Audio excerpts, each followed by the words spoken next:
10 years ago, I was diagnosed with a blood cancer called multiple myeloma, which affects the bone marrow in your spine.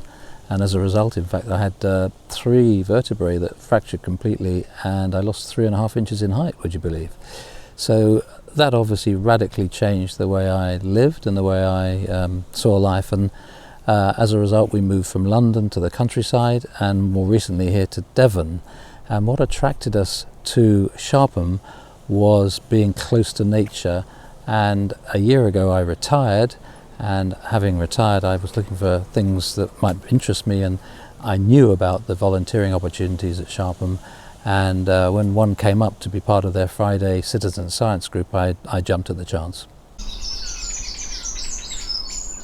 We do a whole range of things. In the summer we spend a lot of time monitoring the biodiversity in the various fields around the Ambios farm, which initially I found somewhat difficult, because you literally have a square metre of land and everybody is trying to identify all the different grasses and other plants, and I only quickly came to realise there were actually 2,500 different species of grass, so it was quite a challenge for the novice.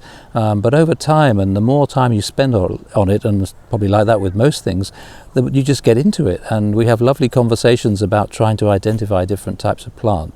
So that's the kind of summer activity. And then in the autumn we've done pruning and we've done harvesting of apples, and more recently I was involved in planting trees, which was a great example of a group getting together, and the leader gave us a target. She said we must try and get 100 trees planted today, our Friday volunteering day, and we all pulled together, and by I think about 3 o'clock in the pouring rain the last tree was planted, and it was a great feeling of teamwork and camaraderie. So you know, I get a hell of a lot out of it, and get involved in a variety of different activities, and most particularly it's all about the nature and learning about nature. Well, I'm so glad I did volunteer, because it's once a month. They adapt the activities for me, because I got a very difficult and delicate back because of what happened to me with my cancer. So I don't have to do too many things that are too hard on my back.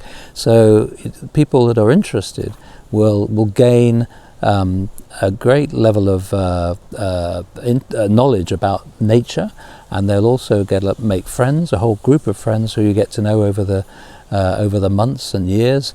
And it's something you really look forward to be quite honest. So for me it's the first Friday of every month, and I never know what we're going to be doing, and so it gives you something really different. There's no harm in trying different things, particularly for me as I've retired now and I've got more time to explore things.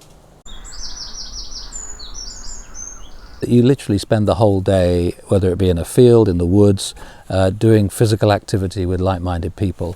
And I have to say that you know, I've struggled a bit with anxiety for many years, particularly since I've had the diagnosis of cancer, and just being in nature makes that all go away for some reason. I think it's because you have something to focus on, you have fresh air, you've got a beautiful environment. It's just uplifting. So yeah, I've become a bit of an advocate for learning about nature. And also, I'm becoming, just like my mother, become a bit of a twitcher, because you get to know different species and the birds. I always carry binoculars with me now, and I put that down a bit to sharpen them, and they're sort of inspiring me.